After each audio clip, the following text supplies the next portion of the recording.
Thank you for another amazing season, season 2.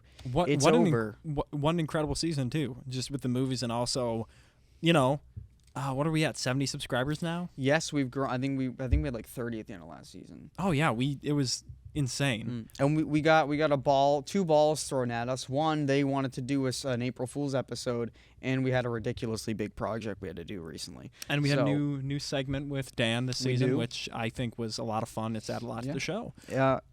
I think I want to do what we did last season, where we rank the movies that we had not seen before the show. And at this point, it kind of just became obvious we should just do each other's movies, because I think it's nicer that way. I have a kind of a soft order, I guess I'd say. So I think the third favorite new movie I saw this season was Heavy Traffic. I thought it was really interesting. I thought it really shook up what we were watching, and I mean, again, it's sometimes I feel a little cheap where I'm saying like, oh, this is a lesson that I can apply to all animation, but at least it was something unique and different from what we had done, and I was able to kind of view it and analyze it differently because it was animation, and it was also stuff I've never really seen before in animation. So I really appreciate. All right, so my number 3, Speed. Solid Nice. movie, did not disappoint, fully rewatchable, and well, when the two below it are Slacker and Schlock, it wasn't hard to pick my Oh third. my god, lame. All right, my number 2 is Darkstar. I thought Darkstar was a lot of fun, and I think it was kind of like up our alley in terms of like the kind of comedy that we like. It had a good crossover there. And as I said in our review, I really appreciated that it was low budget sci-fi, and it wasn't just this kind of other things that low budgets will typically go to. They put a lot of effort into it.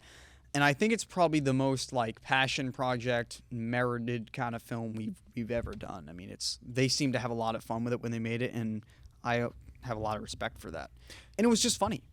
Yeah, I'm glad that you liked that, and that also Dan Joy liked it, because it was the first movie I picked for the podcast, the first idea I had for it, and we didn't get to it last season. I'm glad we got to it now.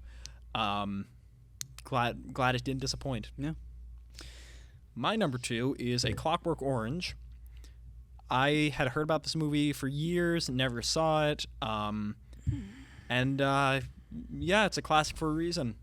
It's great, good sci-fi, good dystopia, a lot of commentary. It's just also just an incredibly artfully made film that you like. There's so much like deconstruction for it. I almost feel like I'm not qualified to talk about it, of just the sheer amount of artistic expression in that movie. And I've never seen a movie that really had a soundtrack be that big a part of its own story. Yeah, I cut a lot from our video for time, but we had a big conversation about that I one. think that might have been our longest conversation. It's up there. Hey everyone, this is Dan back with, season 2 wrap-ups.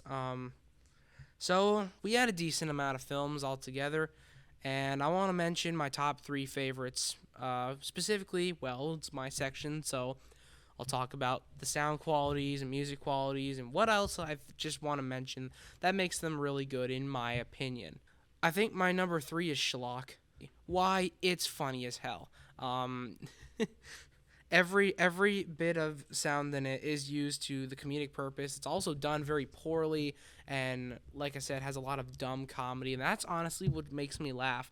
And the comedy bits are done with like stupid, silly sound effects like the boing sound or the animated running, and especially the use of the Space Odyssey song when they huck the bananas at the guy.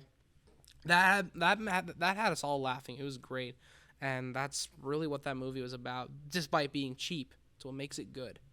Number 2, despite being my favorite movie of the season, just in general, my favorite movie of the season only comes in at number 2, audio-wise, is Darkstar. What made Darkstar funny was impractical uses of practical things, like having a computer that's supposed to be running an entire galactic ship, a very serious job nonetheless, talking like it is flirting with a bomb, all the beepins and the boopins, and every single like sine wave pitch bent sound to give it that old sci-fi in space feeling, but it's old school. You don't really see that in like newer space movies. It's a very comedic stance. Benson, Arizona, the use of that, it really stood out to me, and it gave me a sense of like, this is a wholesome movie, but it's also very funny. And my top movie for audio wise, and I think these other guys will agree, Requiem for a Dream. Every single sound was distorted, and I loved it. They used a bajillion different Foley effects, like amplitude upping, reversing a sound, looping it, adding harmonic distortion, you name it, compressing it way too much, or raising a certain part of its frequency to be higher than normal, cause like a sound to it, and it's great. It's like adding a metal pedal for a guitar to like a vocal, just distorts the hell out of it, and it's funny and it's scary, and oh my god, that film was intense. So hey, this has been great. I hope to get another part of a section next season, although that might change, who knows. And I'll see y'all then. Gregory, it's time for us to go on a break. Why are you rolling that camera? Fine, I'll talk about the show, I guess. Hey guys, it's me, Joey, behind the mask about Funny Notes, the America's favorite, funniest internet segment. Stop laughing, it's true. Okay. I should probably deep delve into what makes a funny note a funny note. It's got to hit that certain mark, that certain trend. Number one, will it make everyone in this room laugh? Number two, we have to say RIP to some of the funny notes because season 1 has in fact been sorely lost. Some dumbass saw a 3-inch binder was a thing that needs to be thrown out. Why would you throw out a 3-inch binder? It looks so nice. It's a very nice binder. Why would you throw out a 3-inch binder? Tell me. Explain. Why would you want to throw out a 3-inch binder, guys? I don't know. I can't tell you. Well, that's what we get when we live in the city. Other minor complaints have to be about the way trash is thrown out and how people don't like to organize. I know a certain character who told me that they don't like to organize because it all goes to the same place. But my argument is, if it all goes to the same place, why don't they just put them in all trash bags instead of just strewing it all across the goddamn shed? Here's one last question before I leave. Why are my segment bleeped out of all these important swears? Well, you see, it's very simple. It's in case someone that I would like to get hired from sees this, they don't know what I'm saying, so I might say something very, very bad, like big boy, little boy, and it'll be censored because they don't know what I just said. I mean, they're not just gonna read my mouth. Are you a mouth reader? I didn't think so. Oh, you little you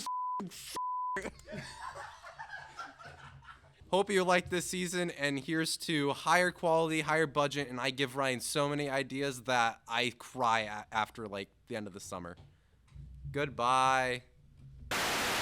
My number one favorite movie this season was A Simple Plan. I ate that fucking movie up. These guys hated the shit out of it. I mean, I appreciate a good script. I appreciate a good story, and I thought it's just another one of those movies that you watch and you're like, damn, I want to be a writer. You know, like that is the strength of that movie. I mean, the performances are good. Billy Bob Thornton's really good in that. Bill Paxton's a treasure. I just thought for this very simple concepted movie, it really took that and ran with it. And I mean, there's a lot of themes in that. Like the wintertime, it plays into that, and I think has probably one of the most like haunting endings I've ever seen. Like not haunting and scary, but haunting is like depressing and just it works really well. So I like that a lot. You know, if you're a middle class white person and you watch that movie, it cuts deep. But also I picked that knowing it would be up your alley, and I'm glad you liked it. For my number one, process of elimination here, but it was the easiest pick, Requiem for a Dream. I can't think of a lot of movies that disturbed me like that movie did. I was genuinely like depressed by the end of it, and I had to just like, I didn't say anything I think for like 5 minutes after we watched it, and I had to like go to my room and just like lie down because it was just such, watch our episode on it, or better yet, watch the movie. Yeah. Damn, that's just and masterful in its art, in just its artistic direction and its style. Yeah. I need to get into more easy number one Aronofsky movies. So, as for next season, a quick little wrap up here. We have ideas with maybe cutting down episodes to make them better potentially. Our process of picking them might be different because we're trying to be fair in terms of things that we like, things that we think will be unique, things that are popular that other people want us to do. And we'd love to hear movies the audience wants us to do. Yes, but we hope to get a really solid list across time periods and genres that we can feel a lot more objective about than I think we have been. At least I personally feel a little guilty about some of like the things that I picked, like maybe not being as like, oh, this is the biggest movie ever, but I think there's a balance, and I think we'll just get better at it as we go on. And we're going to run out of movies to talk about at some point. You never run out of movies to talk about. There's good shit coming out. That's true. We almost did an impromptu episode on the Batman, but we were just too tired after seeing it. That was just easily best movie of the year for me. Yeah. But yeah, thanks for coming along on another ride of the Overtly Critical film show, and we look forward to seeing you next season. And please watch our short film, Death M Radio. Yes. Starring 3 of the people in this room, made by 2 of the people in this room. Okay. See you next season. Bye-bye. Welcome back to Overtly Critical. I'm Ryan. I'm Corwin. We hope you're as excited as we are for the next season of the show. We have a great catalog of films to watch and discuss. But we know we can't get to all of them, so we want your help in deciding which movies we do. In this video's description, there's a link to a Google form where you can vote between 2 different movies in a few categories. We want it to be more diverse in not only the genres and decades we cover, but also in who we pick as directors. The categories are animation, science fiction, horror, historical/political, action, fantasy, thriller, and female-directed films. Voting will close on August 25th, So make sure your voice is heard. Stay tuned for another season of Overtly Critical.